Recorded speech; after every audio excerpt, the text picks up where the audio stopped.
Alexis Miller, Head of Paintings Conservation at the Balboa Art Conservation Center in San Diego, California. Since we all have more time at home right now... Mom, I'm hungry! Mom, get me with math. Fine, I'm on a Zoom meeting. Or if you just need a little break, it's a good time to take a look at your art to see how it's faring and check on its condition. You can look at all the pieces in your collection and jot down notes on things you see. You could also use this time to dust your paintings and frames. Stay tuned and I will show you how. First up, examining your painting. You'll need a couple of tools, including a flashlight and a pair of magnifying glasses of some sort.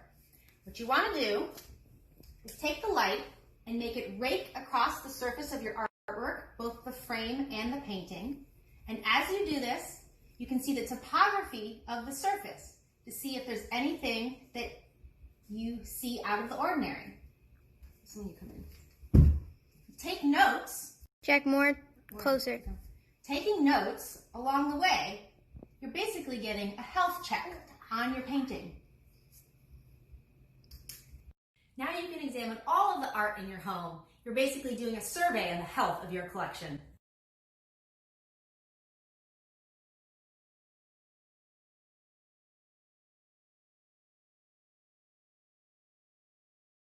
Now that you've become a little bit more familiar with your collection, it's time to do a little maintenance.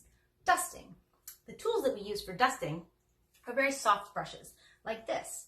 If you don't have a brush like this, any kind of soft makeup brush will do. Just make sure that you wash it in hot, soapy water and let air dry before you use it. Feather dusters and Swiffers are not recommended. They are very abrasive and can snag the surface, and you never want to press on the surface of a painting. That can cause cracking immediately or even down the road.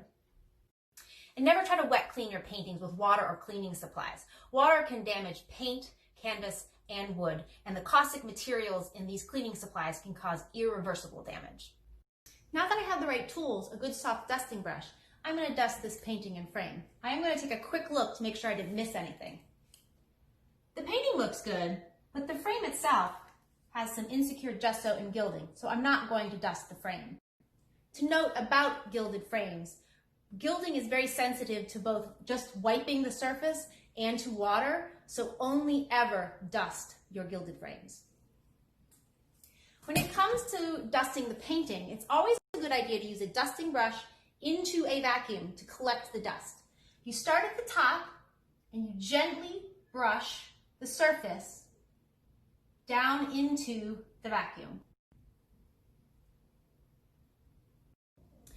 I'm going to go ahead and dust the rest of my collection now.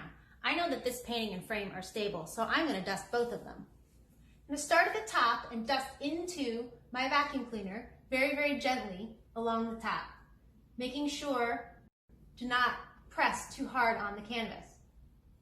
Always use light strokes in a downward motion to remove the dust from the surface. Never actually vacuum the surface of your painting.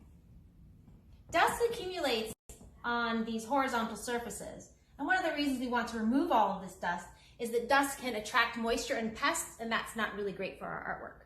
This is a good idea to do every 4 to 6 months. And as you do this, you can take a health check on your collection and see how it's faring.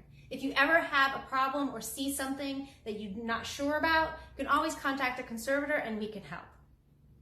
Thank you for listening, and look for more